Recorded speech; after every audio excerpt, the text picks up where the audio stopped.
कोयला घोटाला, शारदा घोटाला, टीचर भर्ती घोटाला, गो तस्करी घोटाला, पीएम आवास घोटाला, रोज वैली घोटाला, अम्फान राहत घोटाला, घोटाले पे घोटाला।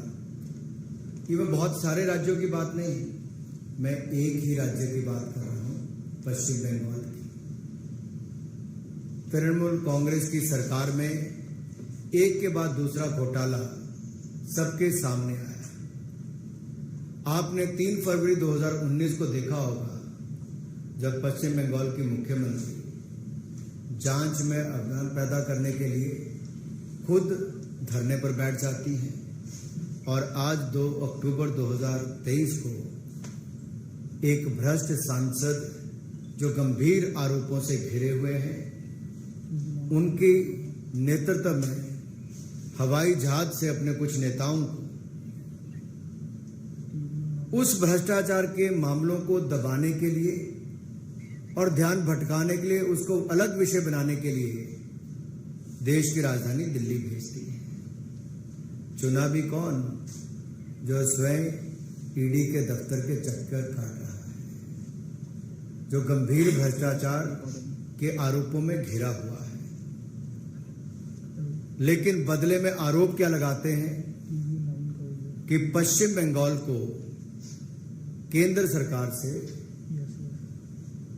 महात्मा Gandhi national rural employment guarantee योजना में पैसा नहीं, प्रधानमंत्री आवास योजना में। मैं कुछ आंकड़े आपके सामने रखना चाहता हूं, जो दूध का दूध, पानी का पानी करता है। अगर आप एक नजर केवल इस आंकड़ों पर डालेंगे तो इससे स्पष्ट पता चलता है कि भारत सरकार ने क्या क्या दिया है। अगर मैं बात करूं एमजी नरेगा की, तो यूपीए के शासनकाल में 14,985 करोड़ रुपए मिले, और एनडीए की सरकार में 54,150 करोड़ रुपए 2021 में।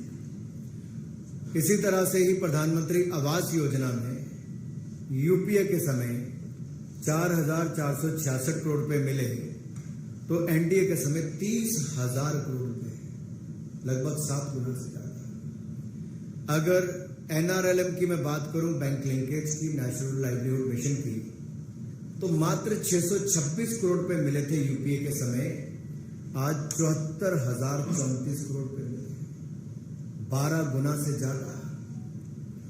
एनआरएलएम की बात करूं मैं आरएफ और सीआईएफ की, तो यूपीए के समय मात्र 23 करोड़ रुपए मिले थे, अब 3,735 करोड़ रुपए मिले, 13 गुना से ज्यादा।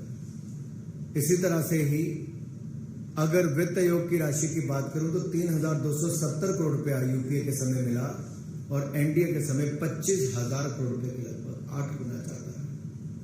आरजीएसए की राशि 41 करोड़ यूपीए के समय, हमारे समय 227 करोड़। आंकड़ा कुल मिलाकर देखिए, यूपीए के समय 58,000 करोड़ रुपया है, तो एनडीए के समय 2,05,003 करोड़ रुपए, 2,05,003 करोड़ रुपए। ये अपने आप में दिखाता है कि केंद्र सरकार से कोई कमी पश्चिम बंगाल के विकास के लिए नहीं रखी गई। लेकिन ऐसा क्या हुआ कि ममता बनर्जी जी को अपने कुछ भ्रष्ट सांसद और कुछ ऐसे नेताओं को भेजना पड़ा, जो भ्रष्टाचार जमीन पर चल रहा है, उसके ऊपर पश्चिम बंगाल में कार्रवाई नहीं हुई, लेकिन उस पर लीपापोती करने के लिए अपने कुछ नेताओं को यहां पर भेजा है।